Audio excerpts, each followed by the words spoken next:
Hello everyone, I'm meteorologist Charlie Ironmonger. Thank you so much for joining me today for your 3 p.m. news and weather update from the First Alert Desk. Now we've got news out of Greenville about an ambulance crash that happened yesterday.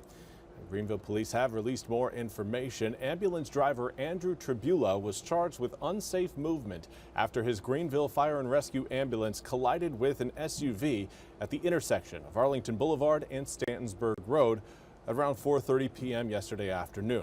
Now, the fire department says the ambulance was on its way to a call with its lights and siren activated. The ambulance was heading north on Arlington and the SUV was heading eastbound on Stantonsburg. Police say they reviewed camera footage in the area and determined that Tribula did not properly clear the intersection and didn't stop for oncoming traffic. While emergency vehicles can go through red lights, they must first make sure that oncoming traffic has stopped for them. No one was injured in the ambulance while the SUV driver was taken to the hospital, but is expected to be okay, according to police. And now we want to turn our attention to the ongoing investigation into the shooting that happened outside a Manhattan office building that claimed the life of an officer. NBC's Stephen Romo has more. Yeah, we're here outside 345 Park where they have removed the broken glass here and replaced it with some wood paneling, a reminder of the tragedy that unfolded here in Midtown Manhattan. We now know the names of all 4 victims, including Julia Hyman, 27 years old, who worked for Rubin Management, a real estate firm. Her funeral held this morning, just heartbreaking to see, along with Alain Etienne and Wesley Lepatner, also their lives lost in this building, and Dadarul Islam, the NYPD officer. Just multifaceted tragedy here. Islam's funeral is expected to be held tomorrow. We also know the NYPD has questions for a person who seems to have provided parts of the weapon that the shooting suspect, Shane Tamura, used. As this continues to unfold, we also know the medical examiner is planning to look at Tamura's brain to see if he did in fact have CTE, which he mentioned in those 2 notes he left behind. We're continuing to follow the latest. Stephen Romo, NBC News. Back to you. Thank you very much, Stephen, for that report. We now want to turn to your forecast where, again, eastern North Carolina is seeing some pop-up showers and some thunderstorms. They're not everywhere. They're not everywhere, but they are in some pockets of the east. And Havelock is right now one of those pockets. But it does look like that whole system right now over Havelock is slowly starting to shift its way a little bit further eastward. So, again, may end up seeing some rain showers around Harlow coming up here pretty soon, and perhaps Blades and Merriman as well.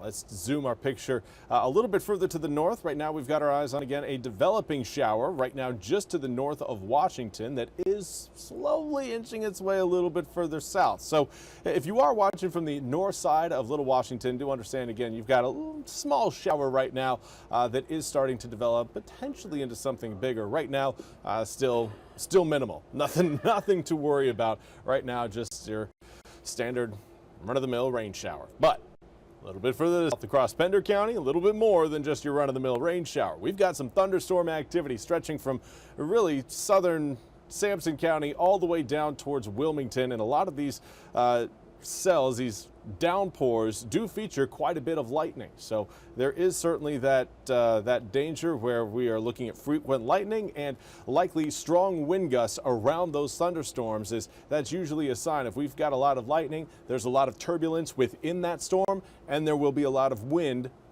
gust generated around that thunderstorm. But as far as the rest of eastern North Carolina goes, again, right now looking fairly dry and hot and humid. Right now, most of us in the upper 80s to low 90s, a little bit above, well, I would say we're mostly in the range that we would consider normal for this time of year. Usually we anticipate seeing high air temperatures of 3 degrees, and that's where most of eastern North Carolina currently falls. But unfortunately, we've got that humidity that has come along with the heat this summer, and well, it does every summer, but this round of humidity is making it again feel like we are in the triple digits for Oriental, Plymouth, Edenton, Windsor, Rocky Mount, Roanoke Rapids, Goldsboro, and Kenansville. It is both hot and it is humid, but the good news is we've got relief on the way for this upcoming weekend. For the rest of this evening, though, a lot of the rain showers will start to go quiet as we head towards sunset, anticipating the low 90s at 6 to turn into the upper 80s by 7, mid 80s by 8, and the low 80s by 9. Now, a southerly wind will be light at times, but I think it's not really going to hold that much weight in terms of your actual forecast impacts. We're going to be back in the upper 70s coming up for tomorrow morning, but we will have a better opportunity for rain showers early on in the day around the Crystal Coast. Those of you watching south of Highway 264 will likely be seeing some rain showers at times coming up for tomorrow morning. Now, those showers are going to be moving from the west to the east, essentially just south of 264. So areas around Kinston, New Bern, Vanceboro, potentially even areas around Hyde County, around Scranton and Swan Quarter, Englehart, Middletown. Areas along that line and then south will likely again see morning rain showers and maybe even a few thunderstorms. In the afternoon, as that system works its way off the coast, we will see more rain show up from the west. Now, the rain showers from the west are going to be a part of a cold front that will eventually knock humidity down. It's going to take its time, but watch that air further up to the north, gradually working its way into eastern North Carolina. Kind of a choppy loop there, but again, does highlight how we are going to again be seeing the humidity relax a little bit, come down, see a less humidity across eastern North Carolina through not only your Sunday and Monday, but potentially even Saturday as well. Now, here's a look at exactly what we've got coming up across the southeastern United States. The area of high pressure that kept our air temperatures hot and humid over the past several days will continue to die out and fall apart by the time we get into tomorrow morning. That will open the door for a better opportunity for that whole system to work its way into the east throughout your Thursday evening to Thursday night.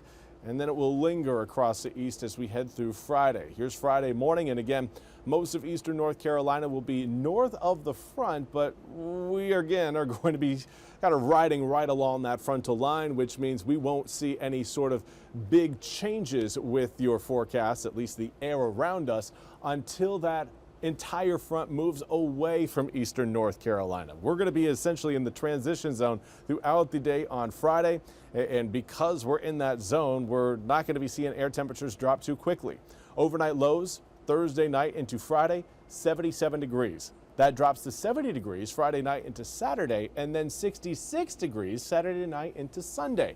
And it is that overnight low drop that really helps squeeze the atmosphere of a lot of its moisture and gives us that opportunity for drier air this coming weekend. Now, 88 degrees for your Friday high will turn to 82 over both Saturday and Sunday, and then we'll gradually warm back up as we make our way through next week. Now, it's not just your daytime highs that will warm, but also your overnight lows, which is, again, a sign that humidity will gradually make a return as we make our way through the first week of August. Well, that's all we have time for today's 3 p.m. news and weather update from the First Alert Desk. I want to thank you all so much for joining me. We'll be back with more news and weather coming up at the top of the hour. Until then, I hope you all have a wonderful day.